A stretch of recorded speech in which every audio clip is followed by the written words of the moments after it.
Bienvenue sur la chaîne Les Twins de l'IMO. Aujourd'hui, nous avons le plaisir de recevoir Anaïs. Anaïs qui est courtière en prêt immobilier, qui est chez Optimisme et qui est également la semaine dans nos locaux Keller Williams. Donc Anaïs, bonjour. Bonjour Arnaud. Alors, est-ce que tu peux nous dire en quoi consiste le métier de conseiller, de courtier en immobilier?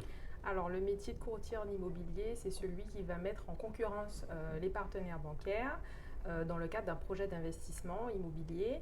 Et donc on va faire jouer tout simplement la concurrence pour différentes problématiques, soit recherche de baisse de coût global au niveau du budget, ou tout simplement recherche d'un partenaire pour pouvoir financer une typologie particulière de projet. D'accord. Alors l'intérêt pour le client, ça ne s'arrête pas à chercher le meilleur taux, si je comprends bien. Tout à fait. On a des clients, par exemple, qui n'arrivent pas à se faire financer donc, dans leur établissement par rapport à la typologie du projet. On a des clients, par exemple, qui sont non résidents.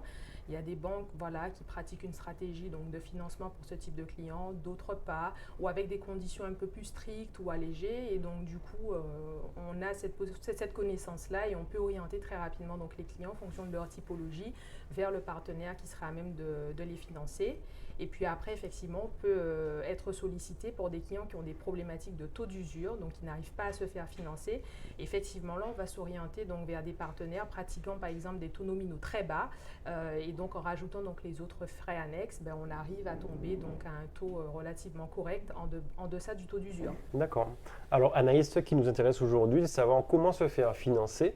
On est en septembre, on sait que les derniers mois, ce n'était pas évident au niveau financement, les banques ne prêtaient pas trop. En tout cas, a priori, elles ont durci les conditions d'obtention de prêts. On sait que les taux ont augmenté. Quelle est un petit peu la conjoncture actuelle? C'est quoi? Comment ça se passe à la rentrée de septembre là? Alors à la rentrée de septembre, ça ne s'est pas amélioré. Depuis le début de l'année, on est sujet un peu à une augmentation de taux. Et ça, c'est essentiellement attribuable à un contexte d'économie inflationniste et qui ne va pas donc en s'améliorant et qui suit un peu la tendance donc, de l'inflation. Donc pour connaître un petit peu la tendance des taux à venir, il faudrait suivre le niveau de l'inflation. Selon toi, en fait, donc, parmi les informations dont tu disposes, est-ce que tu penses que ils sont encore amenés à grimper avant la fin de l'année ou à se stabiliser? Tu en penses quoi, toi? Ils sont plus amenés à augmenter qu'à diminuer ou à stagner, et en espérant que l'année prochaine, on s'oriente vers une baisse. Donc, si je comprends bien, c'est encore le moment d'acheter. C'est-à-dire que si tu nous dis que les taux vont augmenter dans les mois à venir encore, il faudrait mieux peut-être se positionner maintenant sur si on a un projet d'achat. Alors, je ne pousse pas forcément à l'investissement, mais ce que je peux dire, c'est que je n'ai pas de boule magique. On suit effectivement des tendances, donc qui sont des prévisions donc, faites par des économistes. Et là, en tout cas pour l'année 2023, on n'est pas très optimiste. Donc là, on est plus sur une tendance haussière. Donc forcément, si on a un projet d'investissement à faire, faisons-le. Maintenant, je ne peux pas prévoir le début d'année prochaine et dire qu'on est plus sur une tendance baissière ou haussière. Bien sûr. Il y a des tendances. Maintenant, je n'ai pas envie qu'un client rate son projet d'achat. Bien sûr. Donc, on peut juste donner le contexte à aujourd'hui. On est dans un contexte de taux haut. Maintenant, c'est au client de prendre sa décision et de savoir si ça constitue un projet coup de cœur. Est-ce qu'il a réellement envie d'acheter donc à ce coût-là? Alors, les banques, pour accéder aux prêts actuellement, qu'est-ce qu'elles demandent concrètement pour ne pas être bloquées, pour être certain d'avoir en fait son financement immobilier? Alors, il y a effectivement 5 critères à respecter quand on présente sa demande de financement et en tout cas être serein que l'octroi donc se fasse. Il faut respecter 5 critères cumulatifs, j'ai envie de dire. Donc, le premier, ça va être l'apport. Il faut impérativement que le client ait préparé donc, son projet et soit en mesure donc, d'avoir 10% du montant global du projet et visant principalement à financer les frais de notaire, frais de garantie et frais de dossier. Autre critère au combien regarder, ça va être la pérennité des revenus. Il faut présenter un emploi stable avec des revenus stables parce qu'on part en fait sur des durées longues de crédit, très souvent du 15, 20, 25 ans. Donc essentiellement le CDI. C'est ça. Alors du coup, voilà, pour les personnes donc, qui sont dans le privé et puis les fonctionnaires, par exemple, ça va être des titulaires. D'accord. Le deuxième critère, ce serait quoi? C'est ça, c'est la pérennité La des pérennité, revenus. d'accord. Le premier, donc l'apport. Le troisième, ça va être la cohérence projet. Il faut impérativement que le projet soit en cohérence avec la situation personnelle du client. Quatrième critère, ça va être une très bonne gestion des comptes. Et là, on va regarder par exemple les 3 derniers relevés de compte du Regardez client. si on n'est pas à découvert. Voilà. Ou si on ne joue pas au casino. Alors on peut être à découvert, c'est pas dérangeant, mais rester sur son découvert autorisé. Le dépasser, c'est pas très bon parce que du coup, ça va générer des frais d'irrégularité. Et ces informations-là, elles remontent en fait dans la vie, dans le relevé de compte. Les rejets de prélèvement, c'est pas très bien apprécié. Les rejets de carte bancaire, qu'est-ce que vous allez avoir? Par exemple, un chèque qui s'est présenté et qui a été refusé, ou bien manque de provision, voilà.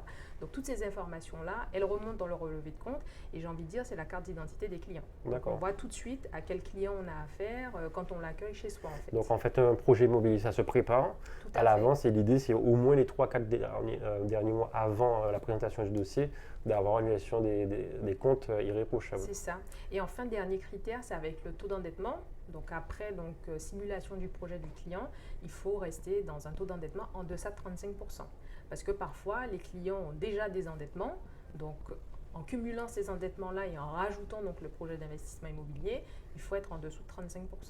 D'accord, c'est très clair. Alors peut-être que tu as des astuces, ça ce sont les critères en fait que demandent les banques. Quelques astuces avant d'aller voir son courtier ou son conseiller bancaire tout simplement pour optimiser les chances justement d'obtenir le prêt.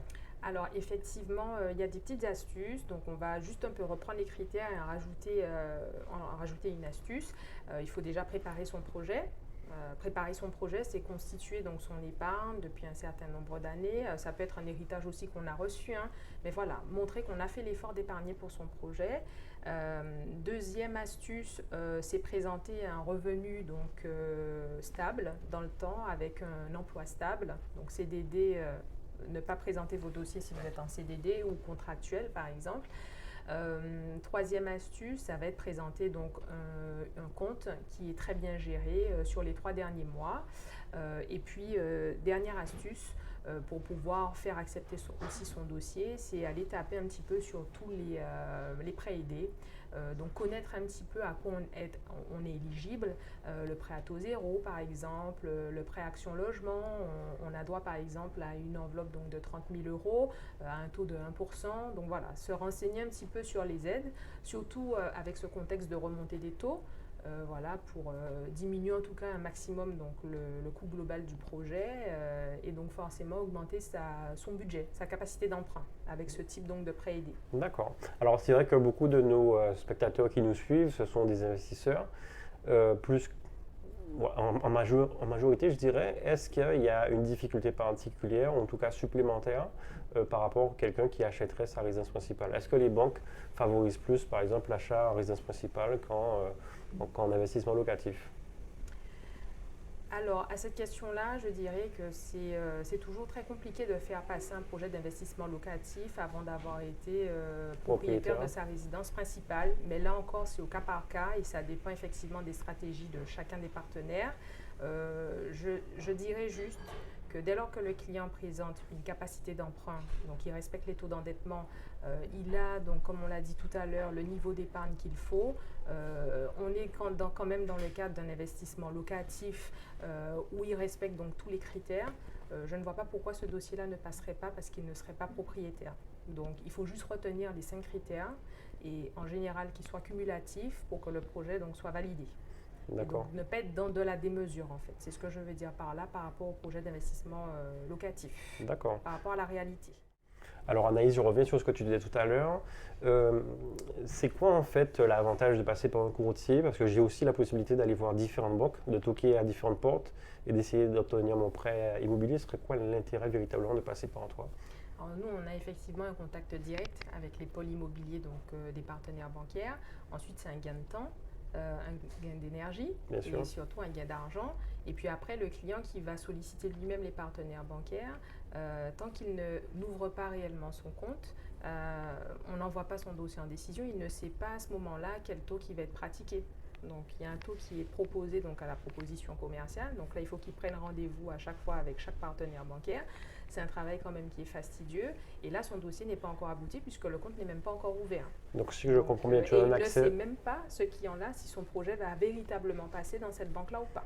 D'accord. Donc en fait, c'est un gain de temps et aussi tu as un accès direct avec les décisionnaires en fait. C'est ça.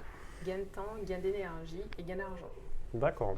Alors, vous l'aurez compris, Anaïs, c'est la personne qu'il vous faut si vous souhaitez obtenir un prêt immobilier.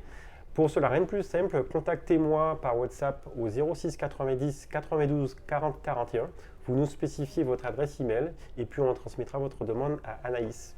À très bientôt. Merci Anaïs. Merci Arnaud.